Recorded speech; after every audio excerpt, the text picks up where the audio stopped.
What's up guys, my name is Shretna and welcome back to my channel. In this video I will be showing you how to mix your beats on your own instead of using presets and whatnot. I heavily advise anyone to not use pre-made presets on your beats because every beat is of course different, and the mixing presets and shit you have is not going to work on any beat. So this is what this video is about. I asked you all on Instagram whether or not you would like to see a mixing tutorial or a hi-hat tutorial. Of course I'm going to be doing both, but the majority of you said to do a mixing tutorial first, so this is what I'm bringing you here. And of course if you want to participate and see what I do on Instagram and stuff like that, go ahead and follow me on @1shretna. It's going to be on the screen right now. So just go follow me, and I will be doing updates and giving you news about new tutorials and upcoming content. So stay tuned, and let's go into FL Studio. So we're now over in FL Studio, and I have this finished beat here. It's actually a beat that's already on my channel. It's the beat shown on the screen right here, which is on my channel. And for this video I am just going to be remixing it. I'm going to be mixing it all over again to show you how to mix your beat to make it sound really clean and make all the drums sound crisp and stand out for themselves. And I chose this beat because it is a good example, as it has a sample in it which has frequencies all over the scale. It has very low frequencies as well as high frequencies, so this is a very good example.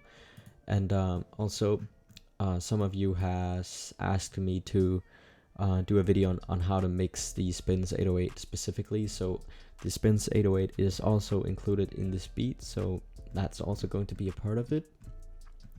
And basically when I mix my beats, I don't really do a lot of fancy stuff on the master channel in the mixer. I don't use limiters or compressors or any sort of stuff like that. I do use the soft clipper, and I will be getting into that further into the video. And also I've heard a lot of you struggling with FL Studio itself. You say that the beat sounds terrible when you're in FL Studio and when you export it and stuff like that. And I did some experimenting on my laptop. I've never had the problem on my desktop with the sound being bad, but I did discover a little trick on my laptop because the sound was very bad there as well. But I found this little trick. If you head up into options, audio settings, and then the playback tracking is what we're going to be looking at.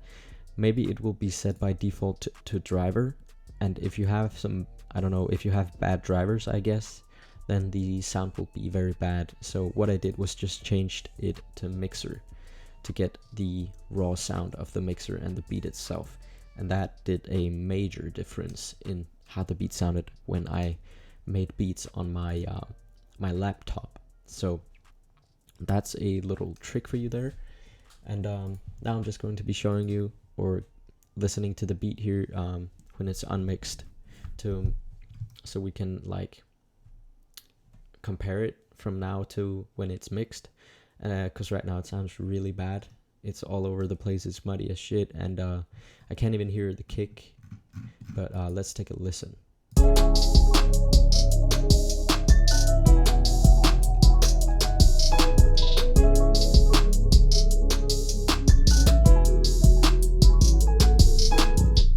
So what I'm noticing here is that the 808 is very low, and the kick is the kick is like so vague, and I can barely even hear it. And the melody is pretty loud, and the hi-hats are really loud as well.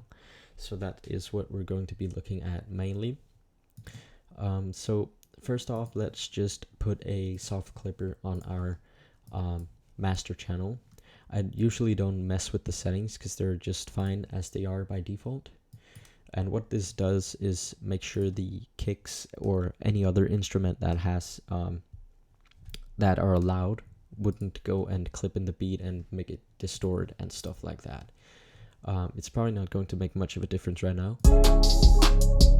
as the kick isn't loud by itself. So the first thing I like to do to get hard hitting kicks is to just go into the kick pattern, Control A, then hold my left Alt key, and then scroll up on my mouse wheel to just turn the velocity of all the kicks all the way up.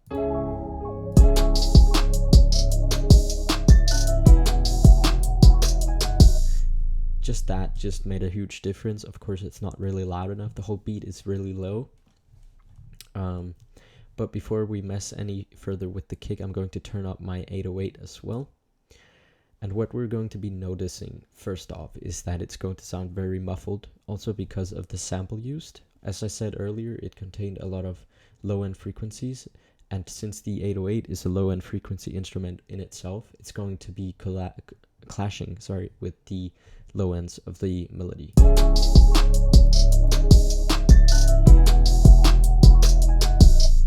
And to fix this, it's pretty simple. We just go into the melody, and I will open up a parametric EQ2, and I will just show you the whole frequency thing of the sample by default. As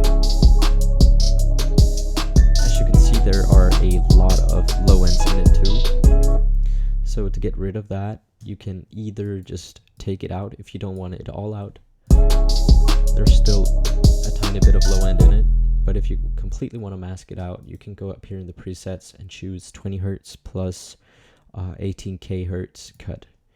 So this will make these cuts, and you can drag this one up to about, I usually do it around maybe here, or if there's a really many if there's a lot of frequencies here that are low, then I might even drag it up to a 250-ish here. But I'm just going to keep it here.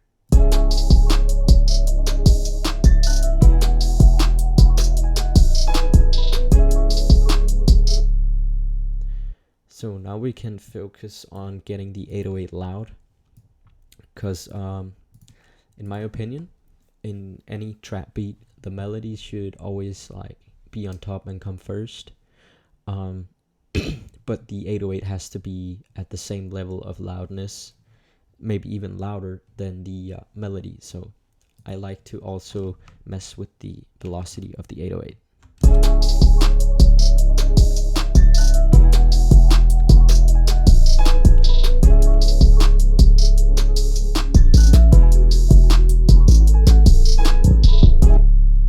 So now the 808 is nice and loud. I can focus on getting the kick to follow with the 808 and not like lose all its power. So I'm going to also adjust the volume of the kick.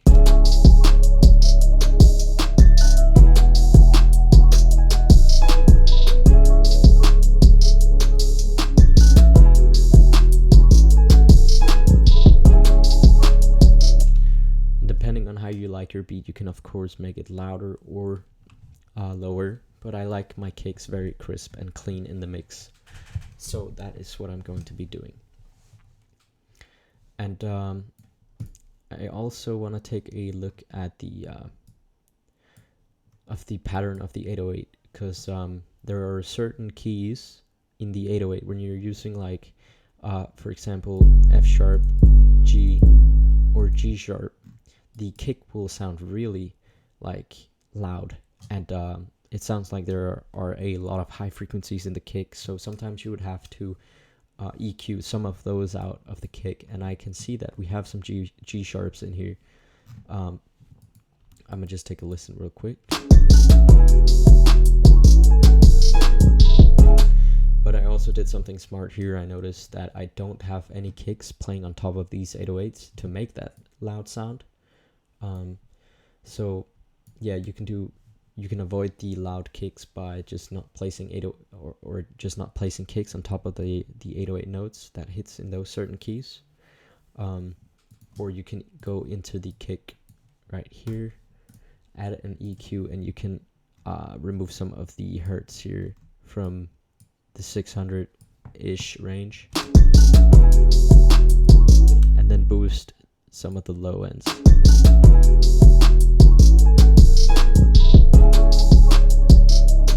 That will also for sure make your beats hit a lot harder, or your kicks.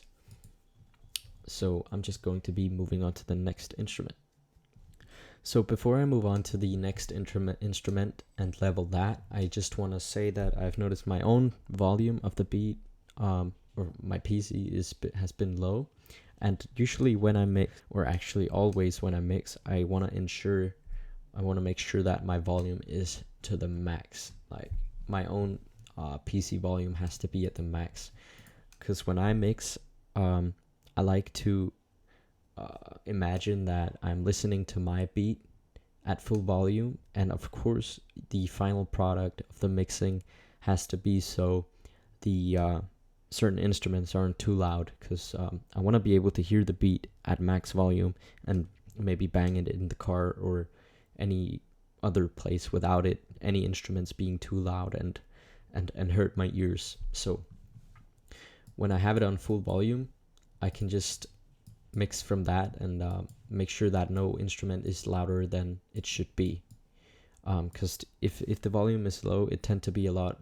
It's like it's not showing the true volume of each instrument. So if you mix at low volume and then suddenly you hear your beat at max volume, some instruments sound way louder than they should. So that's just my technique. I hope you understood what I was trying to explain. But now we can continue the mixing, and now the beat should be nice and loud.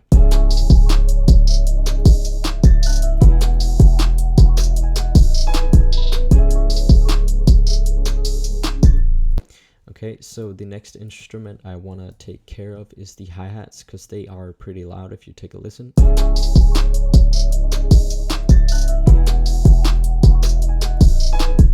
So what I did is I just dragged the volume knob slightly down, and also if you have hi-hat rolls in your pattern like I do here, the lower the key you use for your rolls. Here I use a whole octave down, which is a low key, and the lower the key, the louder the hi-hat will be. Sort of like they will. Like this key is pretty decent. It's not that loud, but if you go down to this key or any other key here, it's not that loud, or I mean, it's really loud.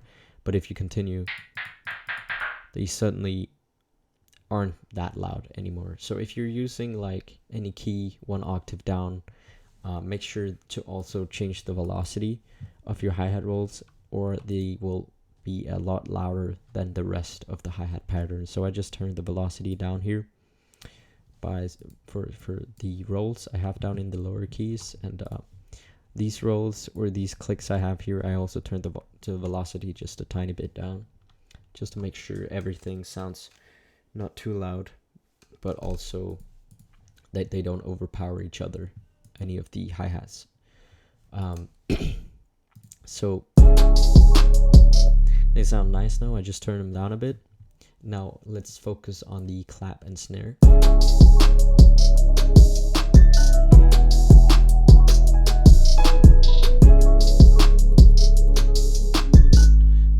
They actually sound pretty decent just by themselves. And we can of course adjust any other open hat or any other snare that may be in the beat.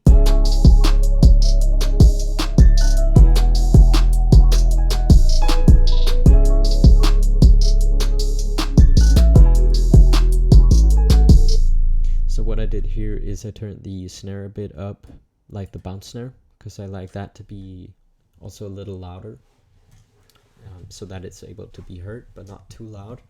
And open hats, I usually don't have their volume that much up. I like to make sure they're in the background of my mix, so I just turn the volume a bit down, because their only purpose of the open hat is to just bring some more bounce and make it feel like a chorus, for example, or a beat drop.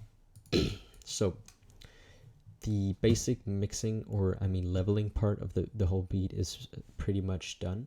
If you ever end up in a situation where you've made your beat and you forgot to mix your beat like while you were making it, and you're just stuck with a muddy mess and a crappy beat with just a horrible mix, and you just can't seem to get the mix right, there's no point in keeping trying to save it. So what I usually do if I have like a whole mess of a beat and I can't seem to save it is I just go and I just turn every single volume down for all these inserts in my mixer here by holding Control and then dragging like so.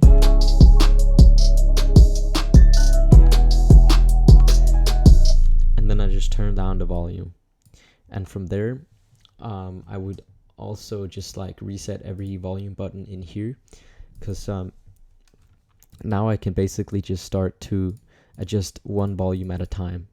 Like let's say I just want my melody to be this loud, and then my 808.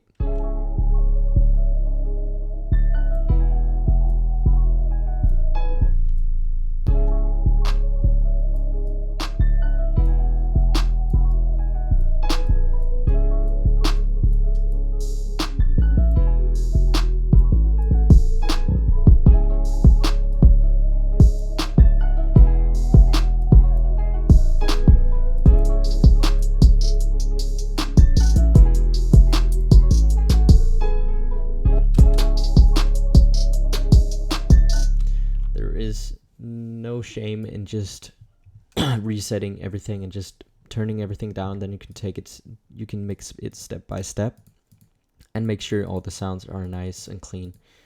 So yeah, for the last step, if you want to bring more clarity into your beat and make it sound even more professional, I use Ozone 8 elements, or you can also get the same effect by just using like an old EQ and just turning up the high frequencies just a bit, the mid frequencies, and just the low just a tiny bit. This will bring more clarity into your beat.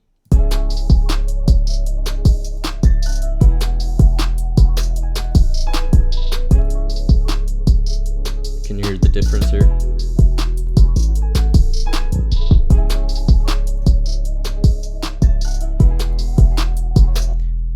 Without this EQ, the beat would just sound sort of flat. Like it wouldn't be very loud, but this just makes the clarity just so much better, and you would be able to hear like higher frequencies better. But I also use this Ozone 8 elements. Like usually I don't master my my beat myself. Like I usually just level my beat and that's it. But if I feel extra special someday, I might go use this Ozone 8 elements, because it has an automatic master feature, so it will master the beat for you. So you can just go ahead and highlight a section of the beat where all the instruments are playing, and then you can just play it and press the master assistant and do like I do.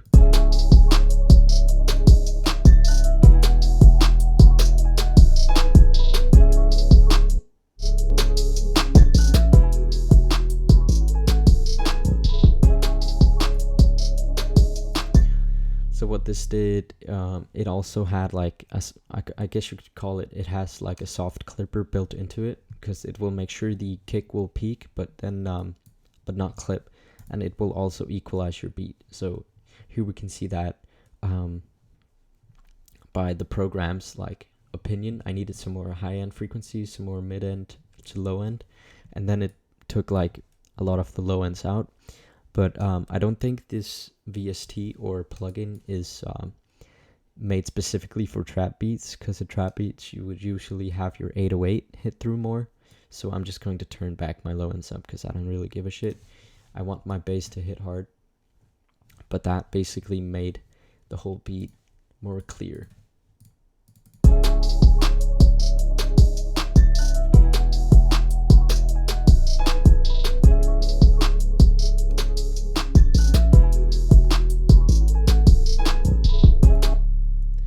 So that is basically how I mix my beat. And one last thing is I've also heard a lot of people complaining about their beats not sounding the same after they've exported the beat from FL. And of course, no matter what quality you export your thing as, or your beat as, it will always be compressed just a tiny bit because in FL it's the raw sound you get, but when you export it, it get compressed just a bit, just as the audio would be compressed if you upload it to YouTube. So you can't really get around that, even though you run with the highest settings, like I do here. But what I've noticed personally when I've exported a beat is that the higher frequencies are usually a lot louder than they are in the FL Studio itself. So the claps and snares and maybe even the hi-hats might sound perfect here, but then when I export it, they might sound a lot louder. And sometimes I've had to go back into FL Studio just to adjust the volume, making them a bit lower so they don't get too loud. But yeah, that's basically how I level and mix all of my beats. It's pretty simple. Don't go too hard on yourself if you're new to making beats and your mix isn't very clean, because the more you make beats and music in general, the more you will learn by yourself. You will just get to learn how to mix your beats and what sounds good and what doesn't sound good, and you will get a better ear for music in general. So just keep working. Don't be sad if your mix isn't that good, but it really isn't super hard. Just follow these basic fundamentals that I showed you here, and yeah, your beat would probably sound a lot better. So yeah, thank you for watching. Follow me on Instagram, as I said in the beginning, at @1stretna. My Instagram is up on the screen right now, and make sure to subscribe and like the video. That helps me a lot, and then I will see you in the next video. Peace.